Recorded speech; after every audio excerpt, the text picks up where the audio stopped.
Hello दोस्तों, क्या हाल है। आज फिर से हाजिर हैं लेकर यूपी की 25 बड़ी और जबरदस्त अपडेट्स, ताज़ा जानकारियां और वो ब्रेकिंग खबरें जो आपके लिए बिल्कुल काम की होने वाली है। चाहे आप आम आदमी हो या खास, अमीर हो या गरीब, बच्चे हो या बुजुर्ग, आप सबके लिए आपका DLU न्यूज चैनल खबरें लेकर आ गया है। तो देर किस बात की, फटाफट वीडियो में आगे बढ़ते हैं और सबसे पहले कौन सी खबरें खास होंगी वो देख लेते हैं। उत्तर प्रदेश में रोजगार की उम्मीद लेकर बैठे युवाओं के लिए आई है एक बड़ी खुशखबरी। लाखों युवाओं को मिली सरकारी नौकरी की पूरी जानकारी जानना चाहेंगे आप। राम मंदिर पर सीधा बयान देकर मुख्यमंत्री योगी आदित्यनाथ ने दे दिया है बड़ा संदेश। किसने कहा और क्यों कहा कि भारतीयता संदिग्ध है, ये आगे सुनना जरूरी होगा। सोने और चांदी की कीमतों में अचानक आई गिरावट ने ग्राहकों और निवेशकों को चौंका दिया है, लेकिन इसमें आपके लिए क्या खास राहत है, इसका खुलासा बाद में करेंगे। किसान सम्मान निधि योजना से जुड़ी एक सख्त चेतावनी जारी हुई है। अगर आपकी KYC अधूरी है तो नाम कट भी सकता है। अब सवाल है, क्या किसान इससे प्रभावित होंगे? मौसम विभाग ने एक बड़ा अलर्ट जारी किया है। कई जिलों में भारी बारिश की चेतावनी दी गई है। कौन से इलाके होंगे प्रभावित और लोगों को कैसी सावधानी बरतनी चाहिए,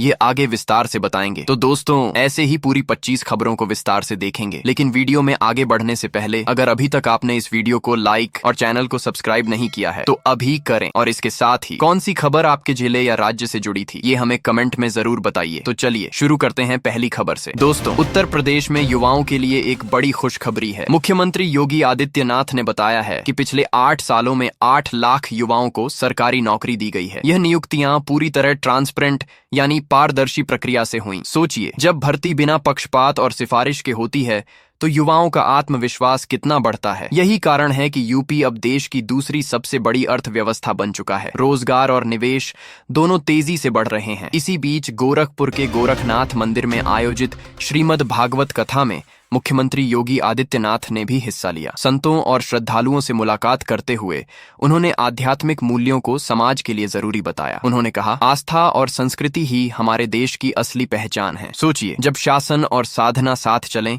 तो समाज कितना मजबूत बनता है। यही संदेश मुख्यमंत्री ने कथा स्थल से लोगों तक पहुंचाया। गोरखपुर में ही ब्रह्मलीन महंत दृष्टाद्वय की पुण्यतिथि पर भी CM योगी मौजूद रहे। उन्होंने महंतों के योगदान को याद किया और श्रद्धांजलि दी। योगी ने कहा कि गोरखनाथ मंदिर केवल आस्था का स्थान नहीं बल्कि सामाजिक और राष्ट्रीय चेतना का केंद्र है। यहाँ से समाज सेवा और शिक्षा दोनों की अलख जगाई जाती रही है। इस मौके पर बड़ी संख्या में साधु संत और श्रद्धालु मौजूद रहे। मऊ जिले में युवाओं के सशक्तिकरण के लिए खास पहल हुई। मेरा युवा भारत अभियान के तहत DCS के PG कॉलेज में एक वर्कशॉप यानी कार्यशाला आयोजित की गई। इसमें युवाओं को आयुष्मान भारत, स्किल इंडिया और स्वच्छ भारत मिशन जैसी योजनाओं की जानकारी दी गई। सोचिए, जब सीधे युवाओं तक सरकार की योजनाओं की सही जानकारी पहुंचेगी तो उनका फायदा और ज्यादा होगा। यही वजह है कि इस कार्यक्रम में युवाओं की उत्सुकता साफ दिखी। अब मौसम की बात कर लें। मौसम विभाग ने यूपी के कई जिलों में बारिश का अलर्ट जारी किया है। वाराणसी, लखनऊ और गोरखपुर में अगले कुछ दिनों तक भारी बारिश की संभावना जताई गई है। किसानों के लिए ये राहत की खबर है, क्योंकि धान और गन्ने की फसल को पानी की जरूरत है, लेकिन साथ ही लोगों को सतर्क रहने की भी सलाह दी गई है। मौसम विभाग ने साफ कहा है कि बिजली गिरने और जलभराव जैसी दिक्कतों से बचाव जरूरी है। किसानों के लिए भी एक अहम अपडेट है। प्रधानमंत्री किसान सम्मान निधि योजना में नाम कटने की समस्या बढ़ रही है। सरकार ने कहा है कि जिन किसानों ने KYC यानी पहचान सत्यापन पूरी नहीं की है उनका नाम लिस्ट से हटाया जा सकता है। सोचिए, थोड़ी सी लापरवाही से किसान हजारों रुपए की किस्त खो सकते हैं। इसलिए सरकार बार बार कह रही है कि किसान अपना डाटा अपडेट करें और योजना का लाभ पाते रहें। इसी बीच प्रधानमंत्री किसान योजना की 21वीं किस्त पर भी बड़ा अपडेट आया है। इस बार दिवाली के मौके पर किसानों के खाते में पैसा ट्रांसफर किया जाएगा। सरकार ने साफ कर दिया है कि केवल वही किसान किस्त पाएंगे जिनका डाटा पूरी तरह सही है। यानी साफ है कि समय रहते सभी किसानों को अपनी पात्रता चेक करनी होगी, वरना त्योहार पर मिलने वाली यह राहत हाथ से निकल सकती है। अब एक नजर सोने चांदी के दाम पर। आज बाजार में सोने और चांदी दोनों की कीमतों में गिरावट आई है। सोना अब थोड़ा सस्ता हो गया है और चांदी के भाव में भी कमी आई है। निवेशकों के लिए यह मौका है कि वे खरीदारी करें। त्योहारों से पहले दाम गिरने का मतलब आम ग्राहकों को राहत मिलना है, लेकिन विशेषज्ञों का कहना है कि दाम लंबे समय तक नीचे नहीं रहेंगे। दोस्तों, अब रुकते नहीं हैं और सीधे बढ़ते हैं अगली बड़ी खबर की ओर। भारतीय अर्थव्यवस्था को लेकर एक ताजा रिपोर्ट आई है। फिच रेटिंग एजेंसी ने भारत की आर्थिक विकास दर का अनुमान और भी बढ़ा दिया है। हालांकि अमेरिका में डोनाल्ड ट्रंप द्वारा भारत पर 100% शुल्क लगाने की चर्चा से चिंता भी बढ़ रही है। लेकिन इन सब के बीच भारत की अर्थव्यवस्था को मजबूती से उभरता हुआ बताया गया है। चलिए नजर डालते हैं अगली खबर पर। लखनऊ से बड़ी जानकारी सामने आई है। यहाँ विधायक राजेश्वर सिंह ने मुख्यमंत्री योगी आदित्यनाथ को पत्र लिखकर पंचायत राज विभाग के सफाई कर्मचारियों के लिए सर्विस रूल लागू करने की मांग की है। उन्होंने कहा कि कर्मचारी लगातार असुरक्षा और अनिश्चितता में काम कर रहे हैं। अब देखना होगा कि सरकार इस पर क्या कदम उठाती है। चलिए नजर डालते हैं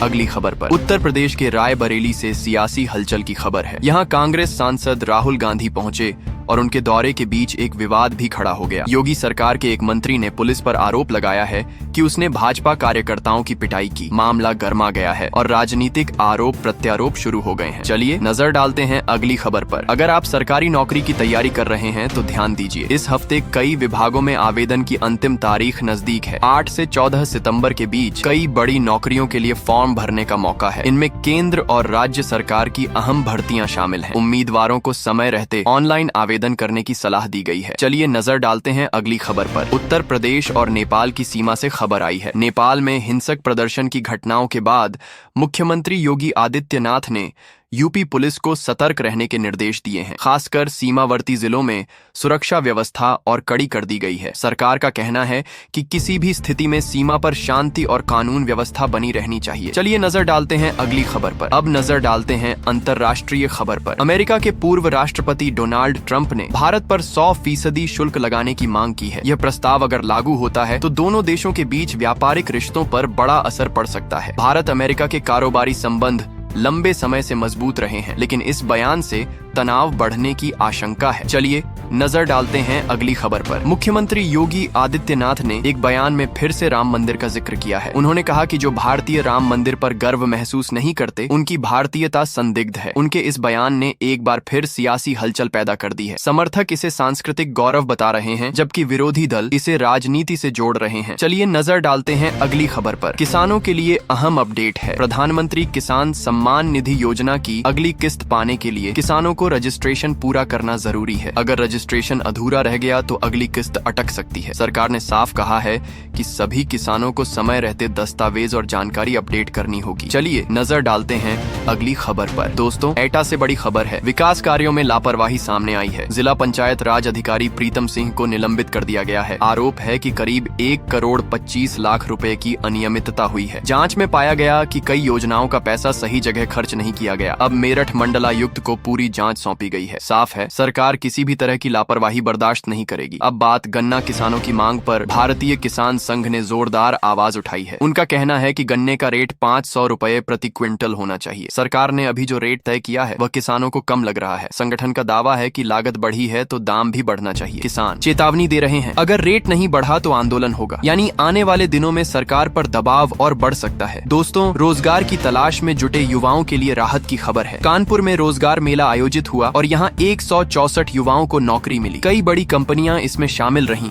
जिन्होंने युवाओं को अवसर दिए। चयनित युवाओं को 9,000 से 25,000 रुपए तक का वेतन प्रस्तावित हुआ। यह अवसर खास तौर पर कॉलेज पास करने वाले युवाओं के लिए उपयोगी रहा। साफ है ये पहल युवाओं की उम्मीदों को नई दिशा दे रही है। गोरखपुर से एक दिल छू लेने वाली खबर है। मुख्यमंत्री योगी आदित्यनाथ जनता दर्शन में पहुंचे। यहाँ उन्होंने करीब 200 लोगों की समस्याएं सुनी। एक माँ को उन्होंने चॉकलेट दी और कहा अपनी बेटी का दाखिला कराओ, स्कूल में सब कुछ मुफ्त है। मुख्यमंत्री ने अधिकारियों को निर्देश दिया कि गरीबों की जमीन पर कब्जा तुरंत हटाया जाए। इतना ही नहीं, उन्होंने इलाज और शिक्षा से जुड़े मामलों को तुरंत हल करने का आदेश भी दिया। और अब बात दिव्यांगजनों की। मुख्यमंत्री योगी ने साफ कहा है दिव्यांगों में कई प्रतिभाएं छिपी होती हैं, बस जरूरत है उन्हें निखारने की। गोरखपुर में आयोजित एक शिविर में उन्होंने खुद यह संदेश दिया। इस मौके पर व्हील चेयर, त्रिचक्री वाहन और कैलिपर्स जैसे उपकरण बांटे गए। योगी बोले जब समाज दिव्यांगजनों का सहारा बनता है तो वे भी समाज की ताकत बन जाते हैं। यानी यह पहल संवेदनशीलता और सशक्तिकरण दोनों का उदाहरण है। तकनीक की दुनिया से एक बड़ी खबर सामने आई है। एप्पल कंपनी ने नया आईफोन 17 पेश कर दिया है। इस स्मार्टफोन की स्टोरेज क्षमता 256 GB तक रखी गई है। कैमरे और बैटरी बैकअप को पहले से बेहतर बताया जा रहा है। कीमत का दायरा भी सामने आया है जो प्रीमियम ग्राहकों के लिए आकर्षक माना जा रहा है। लोग कहते हैं हर बार एप्पल का नया फोन केवल मोबाइल नहीं बल्कि एक स्टेटस सिंबल बन जाता है। यानी